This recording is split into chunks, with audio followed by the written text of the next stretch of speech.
നമസ്കാരം. ഇങ്ങനെ മറൈൻ ഡ്രൈവിന്റെ ഒരു വാക്ക് വേ ഇങ്ങനെ ജനനിബിഡമാവും ഈ ഒരു സമയത്ത്. അപ്പോൾ അതിന്റെ ഇങ്ങേയറ്റത്ത് ഞങ്ങളിങ്ങനെ, ഈ പാലത്തിന്റെ പേരെന്താ? ഗ്രോസറി പാലം. ഗ്രോസറി പാലത്തിന്റെ പശ്ചാത്തലത്തിൽ നമ്മളിങ്ങനെ ഇരിക്കുമ്പോൾ നമ്മുടെ കൂടെ കുറച്ച് രാഷ്ട്രീയ ചർച്ചകളൊക്കെ ഇങ്ങനെ നടക്കുന്ന ഒരു സ്ഥലത്ത് തന്നെ നമ്മൾ എത്തിയിരിക്കുന്നത്. ചാനൽ ചർച്ചകളിൽ ഇങ്ങനെ ആളുകൾ വന്നിരുന്ന് പറയണം മാത്രമല്ല, ഈ നാടിന്റെ ഒരു പൾസ് അറിയണമെങ്കിൽ നമ്മൾ ഇങ്ങനെയുള്ള ഒരു കൂട്ടായ്മയിൽ ഇരുന്ന് സംസാരിക്കണം എന്നുള്ള ഒരു ഇതും കൂടെ വെച്ചിട്ടാണ് ഞങ്ങൾ ഇവിടെ ഇരിക്കുന്നത്. സാർ, നമുക്ക് രാഷ്ട്രീയത്തിലേക്ക് ഒന്ന് കിടന്നാലേ, ഇനി ഒരു പിണറായി സർക്കാരിനൊരു ഊഴം ഉണ്ടോ, തോന്നുന്നുണ്ടോ? സാധ്യതയുണ്ട്. എന്തിന്റെ പശ്ചാത്തലത്തിൽ? എന്താന്ന് വെച്ചാല് ഈ കോൺഗ്രസ് എന്ന് പറഞ്ഞാല് once upon a time it was a strong party. ഇപ്പൊ അതിന്റെ അകത്ത് who is going to be the king എന്നുള്ള ഒരു ഫീൽ ഉണ്ട്, ആ ചീഫ് മിനിസ്റ്റർ. അപ്പൊ അതിലൊരു കോമ്പറ്റീഷൻ. ഇടതുപക്ഷത്തിൽ ആരാ കിങ്? ഇടതുപക്ഷത്ത് കിങ് എന്ന് പറഞ്ഞു കഴിഞ്ഞാല് ഇപ്പൊ നമ്മുടെ പിണറായി സാറാണ് അതിന്റെ ടോപ്പായിട്ട് പോകുന്നത്. അങ്ങോട്ടുള്ള വെച്ചാൽ ലീഡർഷിപ്പ് ക്വാളിറ്റി ഉണ്ട്, പക്ഷെ പുള്ളിക്ക് ചില കാര്യങ്ങളിൽ ഫോൾട്ട് പറ്റുന്നുണ്ട്. അത് ശരിക്കും പുള്ളി വിചാരിച്ചോടത്ത് കാര്യം നടക്കണം എന്നുള്ളൊരു ഫീലാണ്. അത് ജനങ്ങൾക്ക് ഇത്തിരി ബുദ്ധിമുട്ടുണ്ടായി തുടങ്ങിയിട്ടുണ്ട്. പാർട്ടിയിൽ തന്നെ ഒരു ചെറിയ ബുദ്ധിമുട്ട്. മൂന്നാം വട്ടം വേണ്ട, വേണ്ടെന്നല്ല, അദ്ദേഹത്തിന് ആരോഗ്യപരമല്ല, കറക്ഷൻസ് വരുത്തി അയാൾക്കൊരു കൺട്രോൾ ചെയ്യാവുന്ന ഒരാളുണ്ടെങ്കിൽ ആരിരുന്നാലും സംഗതി പോകും.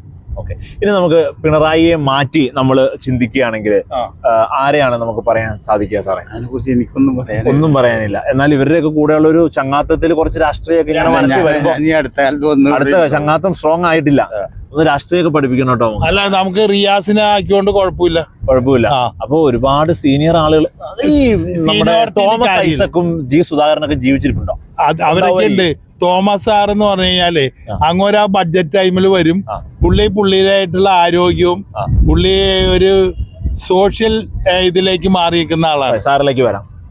ഈ നമ്മുടെ പിണറായി പോയി കഴിഞ്ഞാലേ മരുമോൻ തന്നെ വരണം എന്ന് സാറ് പറയുമ്പോഴേ, ഈ ഇത്രയും ലെജൻസ് ആയിട്ടുള്ള MA baby, Thomas Isaac, Sudhakaran, Shailaja teacher, Jayarajan, അങ്ങനെ കണ്ണൂർ ലോബി ആയിക്കോട്ടെ, ഇങ്ങോട്ടായിക്കോട്ടെ, എവിടെയാണെങ്കിലും നേതൃസമ്പുഷ്ടമാണ് LDF നിര. എന്നിട്ടും പറയാണ് മരുമോൻ വരട്ടെ എന്ന്. യോജിക്കുന്നുണ്ടോ? യോജിപ്പും വിയോജിപ്പും അല്ല. ചിലര് അത് പറയും സർക്കാസ്റ്റിക് ആയിരിക്കും, ചിലരത് പറയും ഉള്ളിൽ ആഗ്രഹം കൊണ്ട്. പിന്നെ എങ്ങനെയായാലും ശരി, LDF കമ്മ്യൂണിസം എന്നുള്ളൊരു പ്രസ്ഥാനം അത് കംപ്ലീറ്റ്ലി പോയെന്ന് പറയാൻ പറ്റില്ല. ഒരു പക്ഷേ പിണറായിയുടെ ലീഡർഷിപ്പിനോട് ആളുകൾക്ക് ഒരു സ്വല്പം ഒരു ഇത് ഒരു വിരസതയുണ്ട് തോന്നിയേക്കാം. പക്ഷേ അതുകൊണ്ട് LDF വരില്ല എന്ന് പറയാൻ പറ്റില്ല. പക്ഷേ chances I will put it actually 51-49.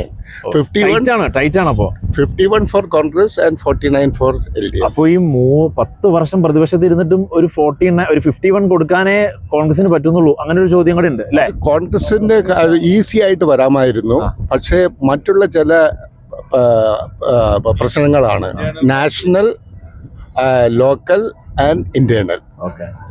അതാണ് പ്രശ്നം. അല്ലെങ്കിൽ Congress blood is there in Kerala, and strong staunch communist are still communist. അപ്പോൾ BJPയുടെ എന്തെങ്കിലും സാന്നിധ്യം പ്രതീക്ഷിക്കണ്ടോ? നമ്മുടെ ഈ തൃശ്ശൂരിന് ശേഷം എന്തെങ്കിലുമൊക്കെ ഒരു സാധ്യത കാണുന്നുണ്ടോ? BJPക്ക് ശരിക്കും കേരളയിൽ ഒരു മാർക്കറ്റ് ഇല്ല. കാര്യം എന്ന് വെച്ചാല് അതിലായ കൂടി ജനങ്ങൾക്ക് അഭിപ്രായമുള്ളത് മോഡിയുടെ ചില കാര്യങ്ങളാണ്. അയാള് ചിലതെല്ലാം ഭംഗിയായിട്ട് ചെയ്യുന്നുണ്ട്. ഒരു ചാൻസ് സുരേഷ് ഗോപിക്ക് തൃശ്ശൂർക്കാർ കൊടുത്ത്, പക്ഷെ സുരേഷ് ഗോപി അതില് ആസ് ഓൺ ടുഡേ വരെ സക്സസ് ആയിട്ടില്ല. പുള്ളി ട്രൈ ചെയ്യുന്നുണ്ടെന്ന് വിശ്വസിക്കുന്നു. മോഡലാക്കാൻ അവർക്ക് പറ്റുന്നില്ല. എന്നുവെച്ചാൽ ആദ്യം മുതൽ തന്നെ ജനങ്ങൾക്ക് ഒരു എതിർപ്പുണ്ട് മനസ്സിൽ. BJP വന്നാൽ ലോകം നശിച്ചു പോവും, അങ്ങനെ പല ഒരു ഫീലുണ്ട്. ഞാൻ അവരുടെ കേരള യൂണിവേഴ്സിറ്റി കൗൺസിലർ ആയിരുന്നു ആദ്യം. BJP മറ്റേ ഇയാളുള്ളപ്പോ നമ്മുടെ 79 ടൈമില് ഒരു എന്താ പറയുക, പുള്ളിയുടെ പേര് രാജ്നാരായണൻ ഉണ്ടായിരുന്നില്ല ആ ടൈമില്. അപ്പൊ അന്നൊക്കെ BJPക്ക് നല്ല, BJP എന്ന് പറഞ്ഞ ആളുകൾക്കൊന്ന് സ്റ്റുഡൻസിന് ഭയങ്കര ഹരമായിരുന്നു. ഞാൻ ഭാരതമാതാ കോളേജിൽ നിന്ന് 1200 സ്റ്റുഡൻസിന്റെ 900 വോട്ടിന് ഞാൻ ജയിച്ചു. അത് ഈ BJP തരംഗം വന്നിട്ടുണ്ടായിരുന്നു. BSF എന്നും പറഞ്ഞൊരു പാർട്ടിയായിരുന്നു.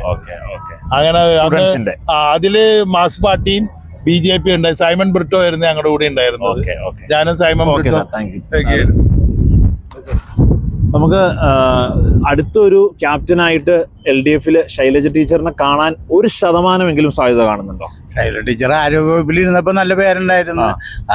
ആരോഗ്യവകുപ്പിൽ നിന്ന് തന്നെ അവരെ മാറ്റിയതിന്റെ കാരണം എന്താണ്? അത് അതിന്റെ ഉള്ളിലുള്ള അടിയൊലിവ് കാണുന്നത്. പക്ഷേ ശൈലജ ടീച്ചറിന്റെ ഒരു കാര്യം പറയുമ്പോഴേ, ശൈലജ ടീച്ചർ പാർട്ടിയുടെ തീരുമാനങ്ങൾ ഉൾക്കൊള്ളുമ്പോൾ ഒരു ബോഡി ലാംഗ്വേജിൽ പോലും ഒരു നെഗറ്റീവ് ഇല്ല. അത് ഭയങ്കരമായിട്ട് അങ്ങനെ കൺസീവ് ചെയ്ത് പോകുന്നതായിട്ട് അല്ലെ, അത്രയും ഒരു അച്ചടക്കമുള്ള ഒരു കൂടുതലും പ്രിട്ടൻഷനാണ് അവരുടെ. അവര് ശരിക്കും പറഞ്ഞു കഴിഞ്ഞാൽ അവര് ശരിക്കും നല്ലൊരു ലീഡർഷിപ്പ് ക്വാളിറ്റി അവർക്ക് ഇല്ല. അത് ഞാൻ റിയാസ് സാറിന്റെ കാര്യം പറയാൻ കാര്യം വെച്ചാൽ, റിയാസ് എന്ന് പറഞ്ഞാൽ ഒരു യങ്സ്റ്റർ ആണ്. അപ്പൊ ആ പുള്ളിക്ക് എങ്ങനെ മൂവ് ചെയ്യണം എന്നുള്ള ഐഡിയ ഉണ്ട്. പിന്നെ പുള്ളിയുടെ ബാക്ക്ഗ്രൗണ്ട് നല്ലതാണ്. ഒരു പോലീസ് ഓഫീസറിന്റെ മകനാണ്. അപ്പൊ കണ്ടമാനം കഷ്ടപ്പാടുകളും സഹിച്ചിട്ടുണ്ട്, ജയിലിൽ കിടക്കുകയും ഇതൊക്കെ ചെയ്തിട്ടുണ്ട്.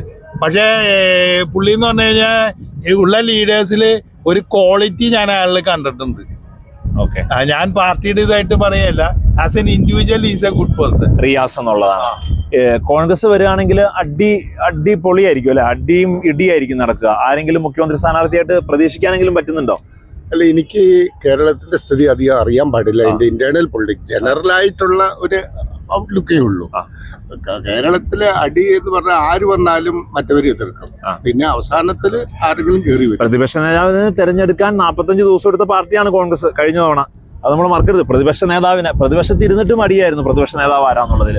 ആരായിരിക്കും കോൺഗ്രസിൽ? സതീശൻ, ചെന്നിത്തല, മുരളീധരൻ, ഒരുപാട് പേരുണ്ട്. അതിന് എലിജിബിൾ ആയിട്ട് നിൽക്കണ രമേശ് ചെന്നിത്തല ആണ്. അയാളെന്ന് വെച്ചാൽ ഈ ഒരു കടമ്പ കടന്ന് വരുമോ ചെന്നിത്തല? സാധ്യതയുണ്ട്. അയാളോട് ഈവൻ ലെഫ്റ്റുകാർക്കും ഒരു എന്താ പറയാ ഒരു ഇഷ്ടമുണ്ട്. അവരുടെ ഇഷ്ടം നോക്കണ്ട. പുള്ളി എന്ന് പറഞ്ഞ ഒരു കപ്പാസിറ്റിയും കേപ്പബിൾ ആയിട്ടുള്ള ഒരു മനുഷ്യനാണ്. സതീശനെ കുറ്റം പറയല്ല, സതീശനിലും കുറച്ചും കൂടി കപ്പാസിറ്റി ഇയാൾക്കുണ്ട്. Knowledge wise Satheesan is great. Thank you sir. അപ്പോ ഇതൊക്കെയാണ് നമ്മളിങ്ങനെ ഒരു നാട്ടുവർത്താനത്തിൽ നിൽക്കുമ്പോൾ കേരള രാഷ്ട്രീയം ബ്രിമ്മിലാണെന്ന് പറയാതിരിക്കാൻ വയ്യ. 10 വർഷം പ്രതിപക്ഷത്തിരുന്നിട്ട് ഈ 3ാം വട്ടം പിണറായിയെ താഴെ ഇറക്കുമെന്ന് കോൺഗ്രസിനെ കുറിച്ച് ആശയക്കുഴപ്പമുള്ള ജനസമൂഹം ഇനി പിണറായി വന്നാൽ പിണറായിക്ക് പകരം ആരെന്നുള്ള കാര്യത്തിൽ, ഇനി കോൺഗ്രസ് വന്നു കഴിഞ്ഞാൽ അവിടെ ആരാണെന്നുള്ള കാര്യം, എന്തായാലും ഇനി വരുന്ന ഒരു കാലഘട്ടം 2026 തെരഞ്ഞെടുപ്പിന്റെ വിജ്ഞാപനം വന്ന് വോട്ടെണ്ണുന്നത് വരെ രാഷ്ട്രീയ കേരളം ചർച്ചാ നിബിഡമായിരിക്കും എന്നുള്ളതിൽ യാതൊരു സംശയവുമില്ല, മുമ്പെങ്ങുമില്ലാത്തതുപോലെ.